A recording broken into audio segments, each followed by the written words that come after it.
और ज़ोरदार तालियों से।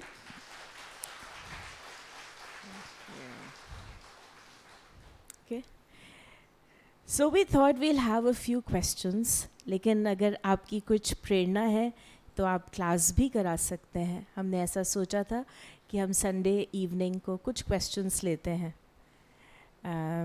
सो हम उसे थोड़ा सा स्टार्ट करते हैं and then you can carry forward as Chandrakant भाई will. Should we have some question there?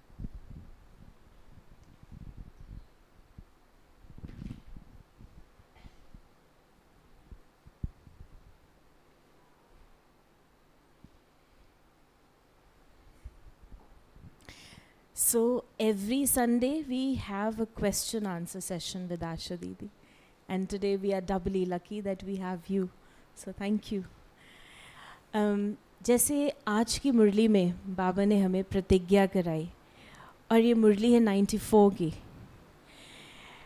जिसमें बाबा ने कहा ना हमें किसी की कमी कमज़ोरी देखनी है, ना सुननी है, ना बोलनी है।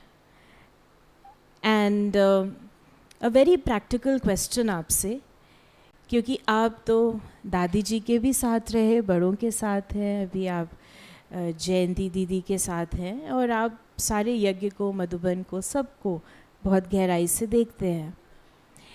जब आप प्रैक्टिकल में हैं, यानी when you are in the practical, जब आपको अच्छा और बुरा दिख भी रहा है, तो आप उसको समझते हुए भी उसके इम्प्रेशन में न आए। आई होप आप उस मेरे क्वेश्चन को समझ रहे हैं कि आपको दिख रहा है कि ये बुरा है या अच्छा है, लेकिन आप उससे अप्रभावित हो। क्या आपके पास ऐसे दादी की कोई ऐसी बात हो जो दादी ने देखते हुए भी, शिक्षा देते हुए भी न देखा, न सुना, न बोला?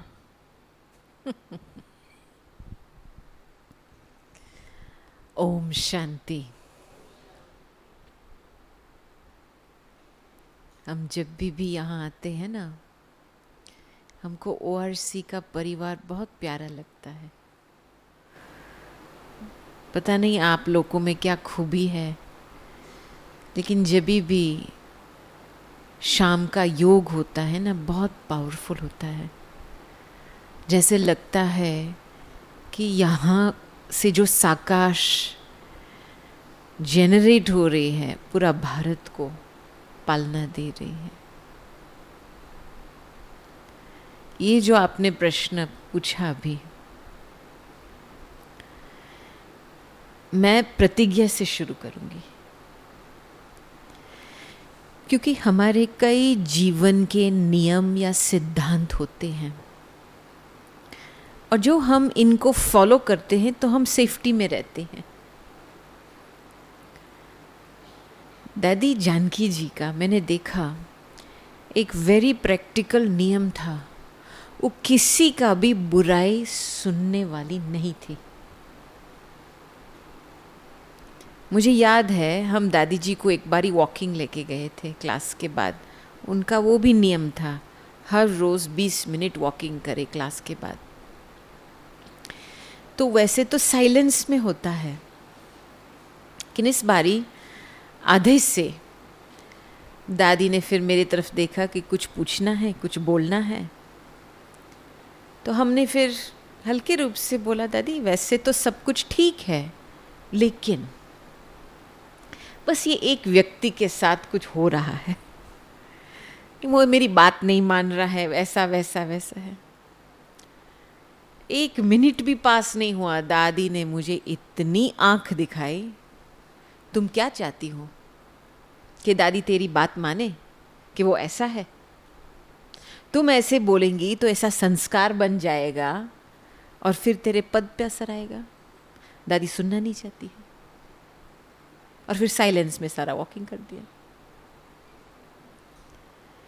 कई बातों में दादी किसी की भी बुराइयां को एक्सेप्ट नहीं करने वाली थी। बस समझो कि ये इसका मान लिया, माने ये ऐसा है, तो इनकी स्पिरिचुअलिटी खत्म हो जाती है।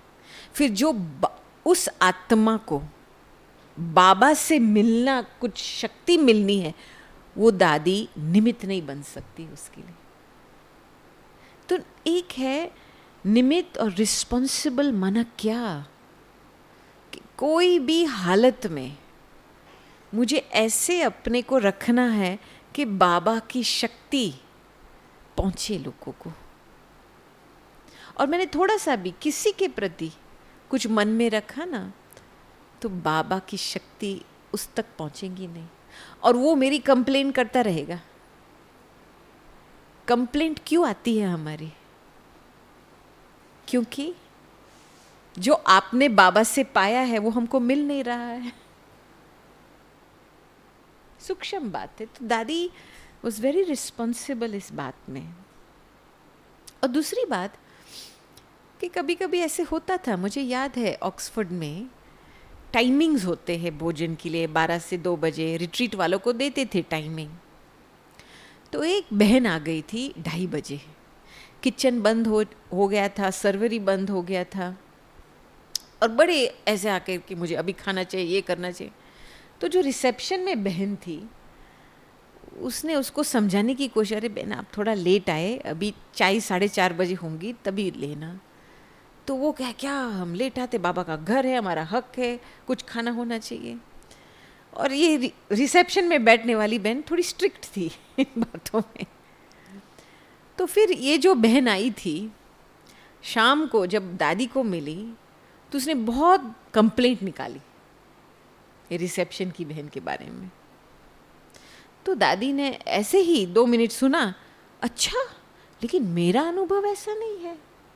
और फिर उसको 10 गुण दिए इस रिसेप्शन, साफ दिल वाली है, कितनी अच्छी है, ये काम करती है, ये काम करती है। इतना इसका दिल पिघलाया कि वही आत्मा खुद जाकर के वो रिसेप्शन की बहन को सॉरी बोला, माफी मांगा। माना हमारा काम क्या है? किसी की वृत्ति को शुद्ध बनाना किसी और के प्रति, कुछ भी हो जाए। लेकिन ये काम हम तब कर सकते हैं जब हमने खुद प्रतिज्ञा ली है कि कुछ भी हो जाए मुझे किसी की बुराइयां को टच नहीं करना है। और ये एक इंटरनल, मैंने देखा दादी में ये स्टेजेस थे। पहले सुनती नहीं थी किसी की बातें, फिर लोगों की वृत्ति को परिवर्तन करती थी, और लास्ट में हम ये अनुभव करते थे कि समझो हम कोई ग्रुप के साथ बैठे हैं और ग्रुप में कुछ संघर्ष हो रहा है, ये एक बहन इसके बहन के साथ मिलती नहीं है, 2 सेंटर के बीच में मिलावट नहीं होता है। तो एक बारी मधुबन में थे, तो वो ग्रुप में कुछ चला, माना एक सलूशन नहीं निकला और आपस में झगड़ा। तो फिर हमने सोचा ये कैसे सॉल्व हो जाएगा। तो दादी नीचे बैठी थी, तो हमने बोला चलो दादी के पास चले। जैसे दादी के पास चले, मैंने सोचा कि चलो दादी के पास चलेंगे हम, फिर दादी की राय लेंगे कि ये बोलता है, ये बोलता है, आपका क्या विचार है। लेकिन जैसे हम बैठे, दादी बिल्कुल साइलेंस में चली गई। 2-3 मिनट के बाद बोलती है, देखो गोपी मैजिक। मैंने बोला दादी कुछ यहाँ हमको सॉल्व करना है। नहीं, दादी को तो कुछ दिखाई नहीं देता है, दादी को कोई अंतर दिखाई नहीं देता है। तो मैं सोच में पड़ गई कि एक तरफ से मेरी दृष्टिकोण में मुझे प्रॉब्लम दिख रहा है, और दूसरे तरफ से दादी के सामने वही ग्रुप को लेके आ रही हूँ, दादी को कुछ अंतर दिखाई नहीं दे रहा है। तो वो क्या देख रही है? You understand? ये सारे स्पेक्टिकल्स की बात है। क्या है, हमारी दृष्टिकोण हमारी बुद्धि के साथ बहुत जुड़ी हुई है, और पुरानी चीजें को याद करना, रखना, देखना एक बहुत भयंकर आदत है। अब देखो दुनिया भी इसको इम्पोर्टेंस देती है ना। आप यूरोप की तरफ आओ, ग्रीस में आओ, इटली में आओ, पत्थर को देखने के लिए सारा विश्व आता है। क्या है वो कोलोसियम वो वगैरह, सारा पत्थर को देखने के लिए आते हैं। माना पुरानी चीज़ें को बहुत महत्व देते, और बाबा पुरानी में पुराने से नई बात निकालता है। नहीं, आज देखो अचानक तो कुछ होता नहीं है, वैसे अचानक हम शब्द यूज़ करते हैं क्योंकि हमको जानकारी नहीं होती है, लेकिन एक्चुअली हर एक चीज़ का टाइम होता है। आज सवेरे क्या हुआ, हम अहमदाबाद में थे और सवेरे के समय 5:45 बजे स्नान के लिए गए, पानी नहीं, सारा डायमंड लोटस में पानी बंद, ठीक है, और मुरली सुनानी थी, तैयार होना था, मुरली सुनानी थी। फिर भाई को फ़ोन किया, फिर उन्होंने भी आधा घंटा लगा, 2 बाल्टी पानी इधर उधर से लेके आए, हाँ।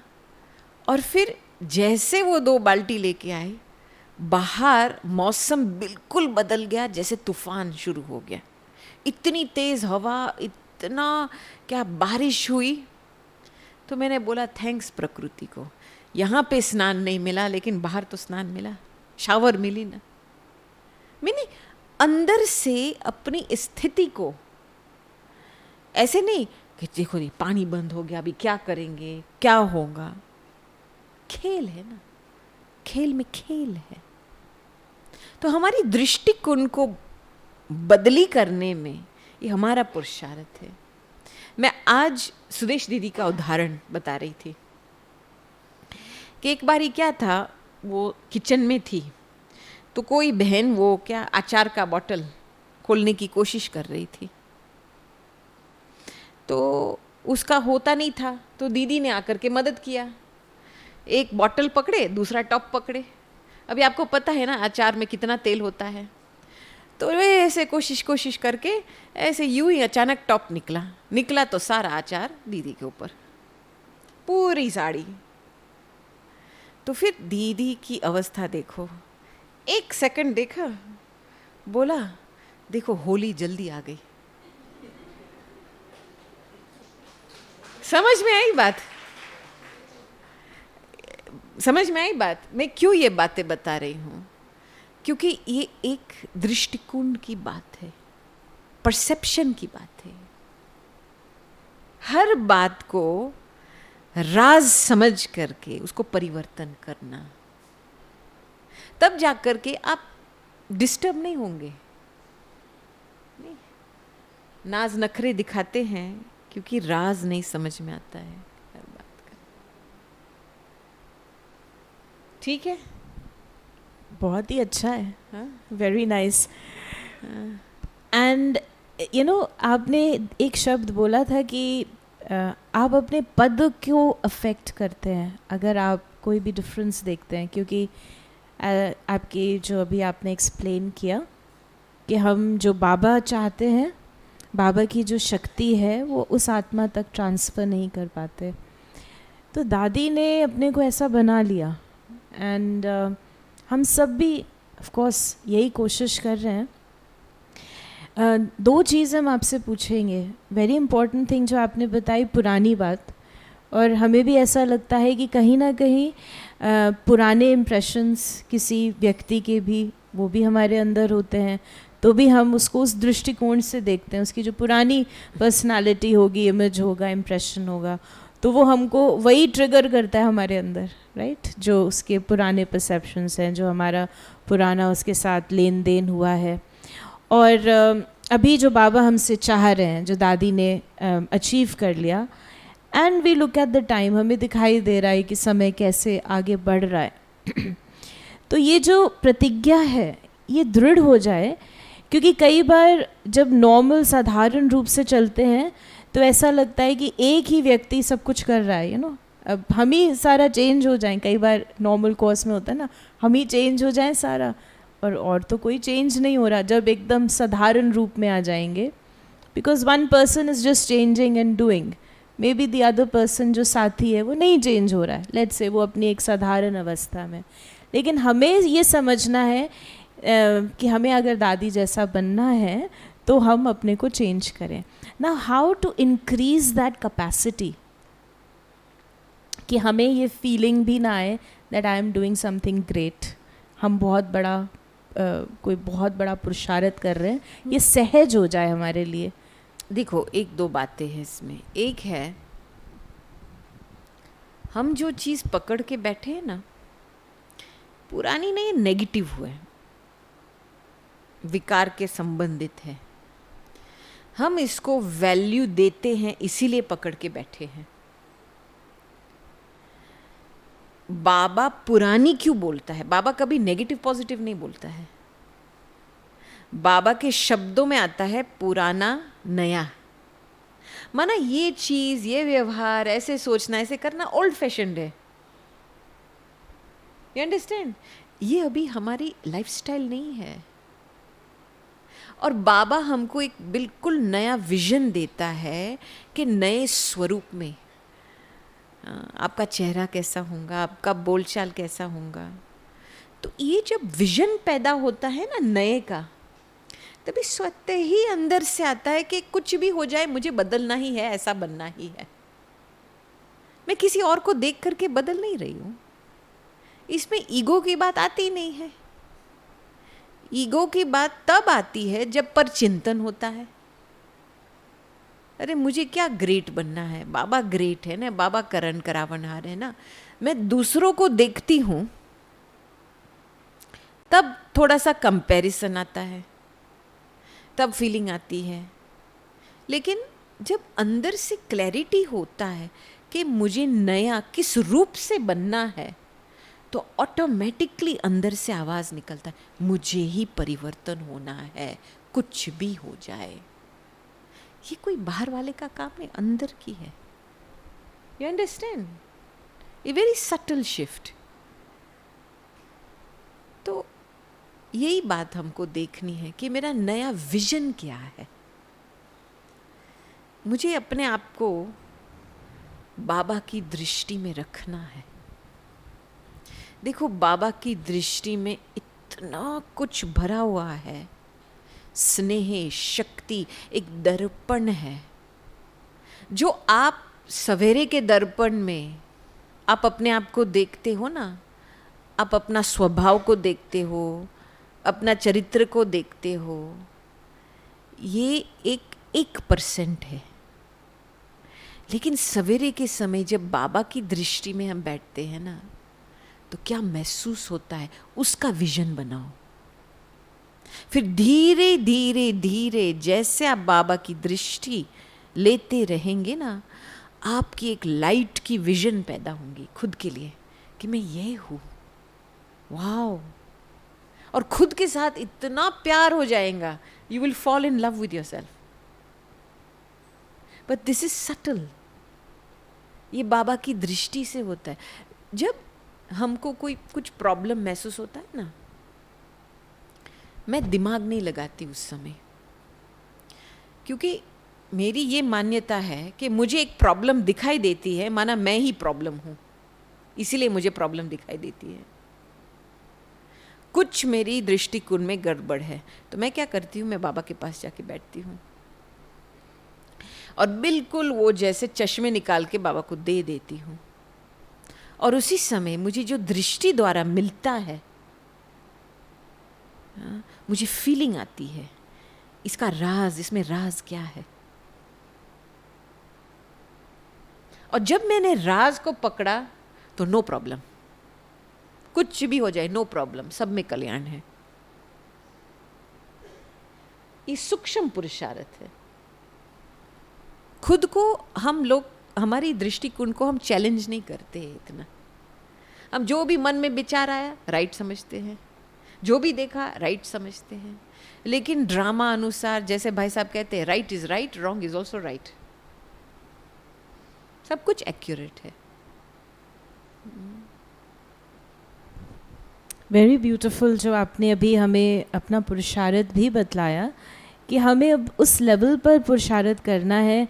और जैसे आपने ये बताया कि कहीं ना कहीं हमें अपने आप को अब चैलेंज करना है कि जो मेरी अंडरस्टैंडिंग है, जो मेरी विजन है, वो बाबा से मैच कर रही है या नहीं कर रही है। एक रूप से हम अपने आप को भी चैलेंज करें और करेंगे तो उस लेवल तक पहुँचेंगे। एंड द लास्ट क्वेश्चन कहें या उस लास्ट से पहले वाला, कि आप वेस्टर्न वर्ल्ड में भी हैं, बाहर भी हैं और भारत को भी देख रहे हैं, और बहुत सारे चेंजेस लगातार सारे विश्व में भी हो रहे हैं, और बाबा के बच्चे भी हम देखते हैं कि कोविड जब आया तो बहुत सारे बाबा के नए बच्चे आए, बहुत तेज़ी से पुरुषार्थ कर रहे हैं, ऑनलाइन से भी पूरी धारणा में आए हुए हैं. तो as everyone says, what do you see? What is Baba's plan? What are Dadis doing? सब आपको कैसा लग रहा है कि किस प्रकार से ये आगे बढ़ रहा है, और आप क्या कर रहे हैं अब अपने पुरुषार्थ में कि हम समीपता, जिसे कहें समीपता भी कहेंगे और एक प्रकार से स्थापना भी कहेंगे, जो बाबा का प्लान है, किस प्रकार हम उसको जल्द से जल्द कंप्लीट करें.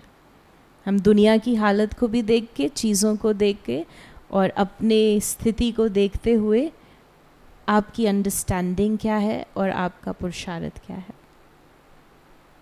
आई hope that was clear. Too many things. हम है ना, हम इतना नहीं सोचते हैं. हम इतना नहीं सोचते हैं कि क्या होगा कैसे. हम तो विश्वास रखते हैं कि जो बाबा ने बोला वो अवश्य प्रत्यक्ष तो होगा ही होगा. वो तो ड्रामा में नूंद है. लेकिन हमारे अंदर, मुझे अंदर की दुनिया अभी बहुत बड़ी लग रही है और बाहर की दुनिया नाम मात्र है. मुझे अंदर से होना है कि मैं कब संपन्न बनूं. और मुझे ये भी फीलिंग है कि देखो, हम आत्माएं, पूर्वज आत्मा है. तो पूर्वज होने के कारण हमारे अंदर जो भी भावनाएं हैं, जो भी हम साइलेंस की शक्ति जमा करते हैं, वो पूरा झाड़ को पालना मिलती है. तो मुझे इसकी खींच आ रही है बहुत. आप पुरुषार्थ परचिंतन करके नहीं कर पाएंगे. कंपैरिजन में पुरुषार्थ नहीं होता है.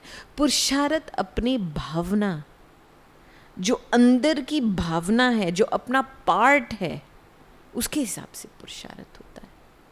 You understand. तो अंदर से बहुत मैंने देखा, साइलेंस में रहना, बीज के साथ रहना, ये अति आवश्यक है इस समय. क्योंकि जो भी पत्ते, जो शक्ति चाहिए सभी को,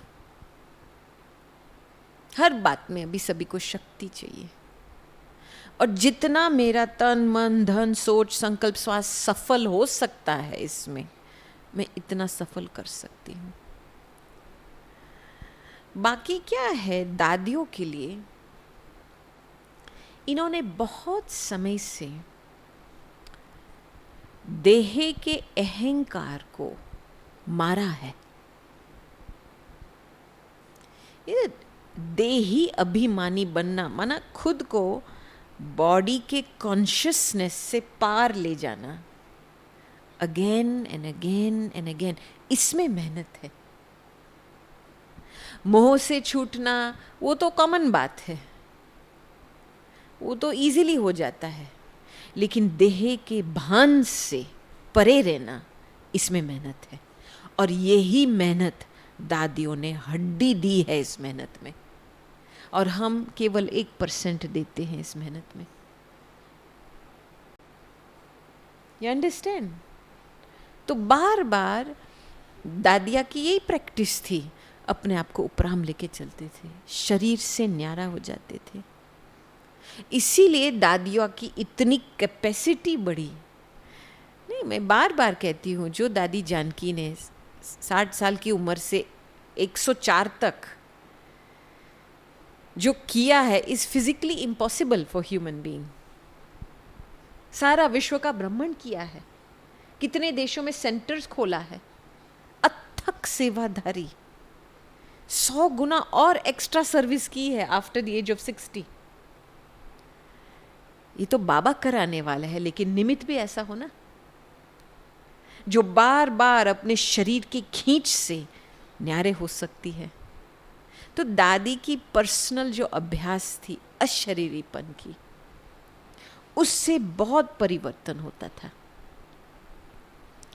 नहीं, ऐसे नहीं, बचपन से दादी को कुछ न कुछ तो चेस्ट का प्रॉब्लम, खांसी बहुत फ्रेंड थी, यहाँ क्रैक हुआ होता था, इंजेक्शन लगाते थे, दर्द होता था, लेकिन उनकी अशरीरीपन की इतनी प्रैक्टिस थी कि पेन से पार चले जाते थे। 1 मिनट पेन, दूसरे मिनट भूल गई कुछ हुआ है या नहीं। बाबा कर लेता था। और आज मैंने इतना एक अच्छा स्लोगन सुना कि जो बच्चे मग्न रहते हैं ना, तो बाप भी उनका सोच करने का काम लेता है। ये दादी की स्थिति थी। इतनी मग्न अवस्था थी कि दादी को अपने लिए भी सोच नहीं चलाना पड़ता था। तो हम ये बातें देख करके इंस्पायर होते हैं कि प्रैक्टिकल ने, एक ह्यूमन बीइंग ने ये काम किया है और बिल्कुल हदों से पार गई है, तो इट्स पॉसिबल फॉर एनीबॉडी। लेकिन चाहिए प्रैक्टिस, पर्सनल प्रैक्टिस चाहिए।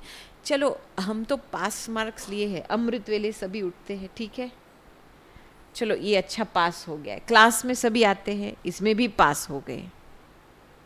लेकिन जो अपनी अंदर की पुरुषार्थ, जो मैं अपने देह से न्यारे हो जाऊं, उसके लिए मैं क्या प्रैक्टिस कर रही हूँ? वो तो मैं किसी का हाथ पकड़ के तो नहीं प्रैक्टिस कर सकती हूँ, वो तो मुझे मेरा अंदर का अभ्यास चाहिए ना।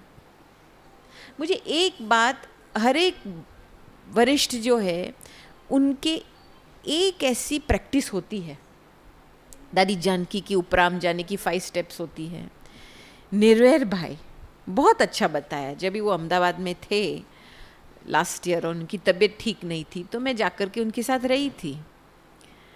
तो मैंने बोला कि आपने अपनी अवस्था को सेट किया है, तो आप इस अवस्था से हिलते नहीं हो, ये कैसे आपने किया है? तो उन्होंने बताया कि जब 60 इयर्स के आए थे, तभी उन्होंने निर्णय लिया था, प्रतिज्ञा लिया था कि कुछ भी हो जाए मुझे उड़ती कला में रहना है। बातें तो आती रहेंगी, यज्ञ में इतनी सारी बातें होती हैं, लेकिन कुछ भी हो जाए उड़ती कला की अवस्था में रहना है। वो प्रतिज्ञा करने के बाद बाबा की मदद बहुत मिली है। फिर वो क्या करते हैं, हर रोज सवेरे, ये आधा घंटे की प्रैक्टिस है, पहले जो बचपन के दिन है बाबा के साथ वो याद करते हैं, उसको इमर्ज करते हैं, साकार के दिन। फिर अव्यक्त में जाकर के बाप दादा के साथ मुलाकात, अपने आप को सूक्ष्म वतन में ले जाते हैं। फिर उसके बाद मूल वतन, और वहाँ पे शिव बाबा के साथ बैठ करके सारे विश्व को सकाश। फिर उसके बाद नीचे प्रवेश होते हैं शरीर में, और वो सकाश और लाइट पूरे शरीर को देते हैं। तो इनकी ये अभ्यास बहुत समय से है, कम से कम 25 मिनट, आधा घंटा लगता है हर रोज। और इसका फायदा क्या हुआ है उनको कि वो अभी नेगेटिविटी से इम्यून हो गए हैं। ये लोग बहुत आते हैं अलग अलग भावना वाले, कई में कंप्लेंट होते, कई में गुस्सा होता है, वो अभी पूरे नेगेटिविटी से इम्यून हुए हैं, माना शुभ भावना में रहते, कुछ भी हो जाए मर्सीफुल। इसको ये फायदा मिला है।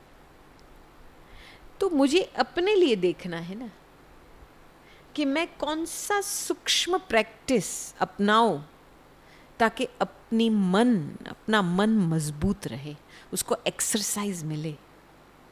ऐसे मन को आप छोड़ेंगे ना, इधर में बिजी, इधर में जाएगा, इधर में जाएगा, इधर में जाएगा, सारा दिन बीत जाएगा, वेस्ट ऑफ टाइम।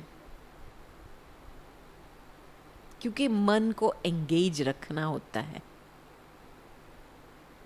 और ये दादिया की खूबी थी, कभी भी मन को ऐसे नहीं छोड़ा है। ऑलवेज। दादी होती थी, मुरली होती थी, या कुछ किताब, वो वर्ल्ड रिन्यूअल हमारे बाबा की किताब होते थे, कुछ ना कुछ पढ़ती रहती थी बीच में, लेकिन अपने मन को कभी फ्री नहीं छोड़ा है।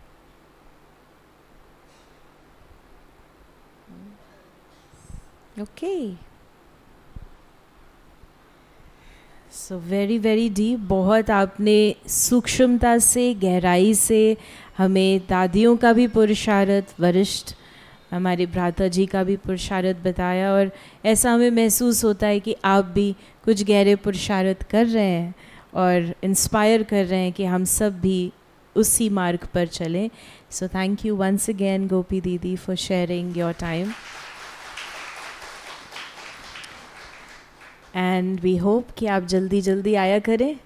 हमें एक नहीं, ऐसे अनेक, हम रूह रेहान हम सब मिलकर आपस में ऐसे कुछ करें कि एक आपसे खासकर और एक दो से सीख कर हम उन्नति को पाएँ। तो हम ऐसा उम्मीद करते हैं that we'll have such moments again. Thank you so much. और हम सभी बाबा की याद में बैठेंगे 1 मिनट, और सभी को टोली मिलेगी तो सभी टोली लेकर ही जाएंगे।